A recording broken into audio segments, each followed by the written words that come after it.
کسی جگہ پر ایک جنگل کے ساتھ ایک گاؤں آباد تھا۔ وہ گاؤں ہرا بھرا اور زرخیز زمینوں پر مشتمل تھا۔ ایک دفعہ اس گاؤں میں ایک عجیب و غریب مسئلہ پیدا ہو گیا تھا کہ جب اس گاؤں میں کسی بھی دلہے دلہن کی شادی ہوتی اور سہاگ رات کے بعد جب اس دلہے کے کمرے میں اس کے گھر والے جاتے تو اس کے بستر پر جسم کاٹے ہوئے اعضاء کے ٹکڑے ملتے اور اس کے گھر والے سر پیٹتے رہ جاتے، لیکن ان کی لاشوں کا کہیں بھی پتہ نہ چلتا۔ ایسا 2-3 مرتبہ ہوا تو گاؤں والوں نے شادی کرنا چھوڑ دیں۔ اب نوجوان اور حسین و جمیل لڑکیاں اپنے ماں باپ کے گھروں میں بیٹھ گئیں اور اس ڈر کی وجہ سے اس گاؤں میں لوگ شادی نہیں کرتے تھے۔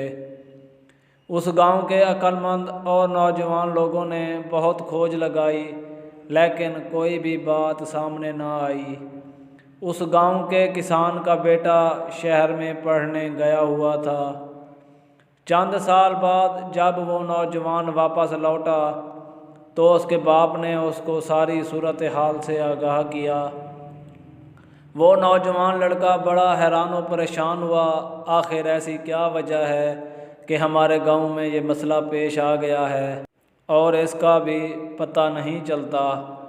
وہ سوچ میں پڑ گیا کہ اس مسئلہ کا کوئی نہ کوئی حل تو ضرور نکالنا پڑے گا، کیونکہ شادی کو روک دینا یہ کسی مسئلے کا حل نہیں ہے۔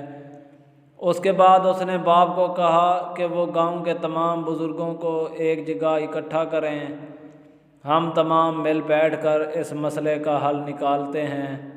اس کے باپ نے تمام بزرگوں کو اکٹھا کیا اور اس نوجوان نے کہا کہ بزرگوں، ہر مسئلے کا کوئی نہ کوئی حل ہوتا ہے اور اس مسئلے کا بھی کوئی نہ کوئی حل ضرور ہوگا۔ گاؤں والوں نے سوچنا شروع کیا، لیکن کسی کو اس کا حل نظر نہ آیا، کیونکہ ماں باپ سے رزق نہیں لینا چاہتے تھے اور کسی بھی بیٹی یا بیٹے کے والدین اپنی اولاد کا رشتہ نہیں کرنا چاہتے تھے، کیونکہ وہ کہتے تھے کہ ان کی شادیوں سے زیادہ ان کی جان قیمتی ہے۔ پھر وہ کھڑا ہوا اور کہا، اگر تم گاؤں والے مجھ پر اعتبار کرتے ہو تو ایک ترکیب بتاتا ہوں۔ تو گاؤں والوں نے کہا کہ تم ہمارے گاؤں کے واحد پڑھے لکھے نوجوان ہو، تمہارے علاوہ اس گاؤں میں کوئی پڑھا لکھا نہیں، اس لیے تم پر ہمارا اعتبار کرنا تو بنتا ہے۔ اس نوجوان نے کہا کہ میری ایک بات مانو اور کسی دلہے دلہن کی شادی کرو اور سہاگ رات کی رات میں دی گئی جگہ کمرے میں گزاروں گا، اور میں آپ کو یقین دلاتا ہوں کہ میں اس بات کا ضرور پتہ لگا لوں گا کہ اس کے پیچھے کیا وجہ ہے۔ پہلے تو گاؤں والے سوچنے لگ گئے، انہوں نے اس پر اعتبار کر لیا اور دلہے دلہن کی شادی کی گئی اور دلہن کو اس کمرے میں بٹھایا گیا اور اس دلہے کی جگہ اس پڑھے لکھے نوجوان کو کمرے میں بھیجا گیا۔ جب آدھی رات کا وقت ہوا تو اس نوجوان نے بستر کی شکل اس طرح بنا دی کہ ایسے لگتا تھا کہ اس میں دلہا اور دلہن ہیں، لیکن خود ایک کونے میں چپ کر کے بیٹھ گیا اور دلہن کو بستر میں سلا دیا۔ وہ اس بات کی انتظار میں تھا، آخر ہر سہاگ رات کی رات کمرے میں کیا ہوتا ہے۔ آدھی رات کا وقت ہوا تو ایک ڈراؤنی شکل کا آدمی اپنے ہاتھوں میں تلوار لیے اس کمرے میں داخل ہوا اور کہا، جو چیز میرے نصیب میں نہیں ہے کسی کے نصیب میں نہیں ہونے دوں گا، اور اپنی نیام سے تلوار نکال کر دلہن پر حملہ کرنے لگا۔ تو اس نوجوان نے اس کو پکڑ لیا اور اس کی تلوار ہی اس کی گردن پر رکھ دی اور ادھر سے گاؤں والوں کو آواز لگائی تو تمام گاؤں والے کمرے میں آ گئے۔ تو اس شکل کے آدمی کو دیکھ کر پہلے تو وہ ڈرے، لیکن پھر انہوں نے اس کو رسیوں میں جکڑ لیا۔ اس نوجوان نے اس سے پوچھا کہ بتاؤ کہ تم نوجوان دلہے اور دلہن کو کیوں قتل کرتے تھے اور اس کے جسم کے اعضاء کاٹ کر بستر پر کیوں پھینک دیتے تھے اور ان کی لاشوں کو کہاں پھینکتے تھے؟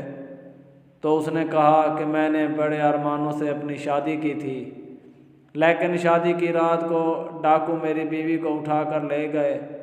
میں نے اس دن سے ٹھان لیا کہ میں بھی کسی کو شادی نہیں کرنے دوں گا، اور جو ایسی غلطی کرے گا اس کو میں انجام تک پہنچا دوں گا۔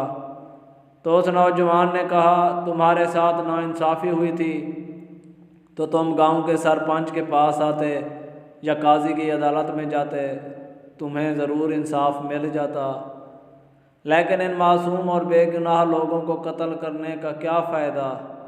اس کے بعد اس نوجوان نے اس کو قاضی کی عدالت میں پیش کر دیا اور قاضی نے اس کو سنگسار کرنے کا حکم دے دیا۔ اس طرح اس نوجوان کی عقل مندی اور بہادری سے گاؤں والے اتنی بڑی مصیبت سے نکل گئے۔ امید ہے دوستو آپ کو یہ ویڈیو بہت پسند آئی ہوگی۔ اس طرح کی مزید ویڈیوز دیکھنے کے لیے آپ ہمارے چینل کو سبسکرائب کریں تاکہ اس طرح کی آنے والی تمام ویڈیوز کی اپڈیٹس آپ تک پہنچ سکیں۔